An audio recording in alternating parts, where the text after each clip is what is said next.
I call the Honourable Ruth Dyson. Thank you, Mr Chairman. Can I first of all say that it is blindingly obvious to anyone that the Earthquake Commission has faced a big job, and it is in no one's interest to do as the current member for Christchurch Central did and assume that challenges to the current system are a proposal to get rid of EQC. That is a nonsense conclusion that Nicky Wagner reached, and I know that nobody is proposing that. But we cannot deny the fact that the level of arrogance and bullying and incompetence displayed by EQC is having anything other than a negative impact on residents in Canterbury. I think the same goes for the Minister, actually. Nobody has denied that the Minister, who's got several portfolios, perhaps too many, has got a big job in front of him. Nobody's arguing about that. But it doesn't mean that when somebody challenges it or questions it or says this is clearly not going right, that we should be subject to bullying or abuse. That shows a level of being out of touch with what people in Canterbury are going through. Mr Chairman, I just want to touch on 3 points briefly. The first is the self-imposed timeframe that the EQC have set for settling claims. The second is their method of cash settlements and the concerns I have about that. And the third is in relation to multi-unit dwellings.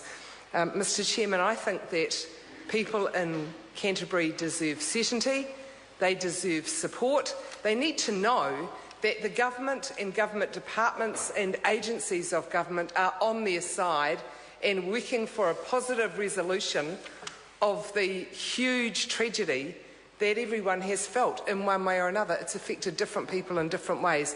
Everyone in Canterbury has been affected by the earthquakes. What they need now is a government that is clearly on their side, that can help them move to a positive solution and outcome. Let me go back to the first of the 3 points, the self-imposed timeframe. Ian Simpson has written to us all again. He's the Chief Executive of the Earthquake Commission. He's just written to us and said, I've made a commitment to you to fix your home or settle your claim by December of this year. Then he says, while I'm confident of our 2014 target, if we have to run into 2015, we'll do so. Well, that is hugely reassuring.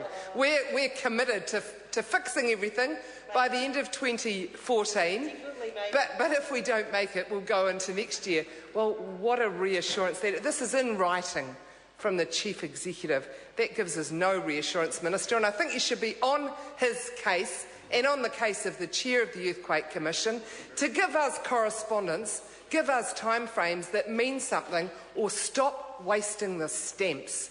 This sort of dribble doesn't help anyone. The second thing I want to talk about is cash settlements. In this same letter, Ian Simpson says we will not be using large-scale cash settlement to meet our December target. We're continuing fixing homes till the job's done.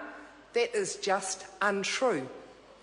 EQC are bullying people, including the most vulnerable people, into taking cash settlements, and I think it's an outrage and it's about time that Minister Jerry Brownlee stood up to their bullying tactics and said cash settlement should be an offer, not a compulsion, and people who don't want to opt out should not be bullied into doing it. I've got 2 examples. One is a 95-year-old constituent of mine who still has plywood cladding on the outside of her home, well under cap, multi-unit dwelling. House next door is going to be demolished. She has been told in writing that EQC have yet to develop their policy on multi-unit dwelling, so she's going into her 4th winter in an unclad home, and it's cold, Mr Brownlee.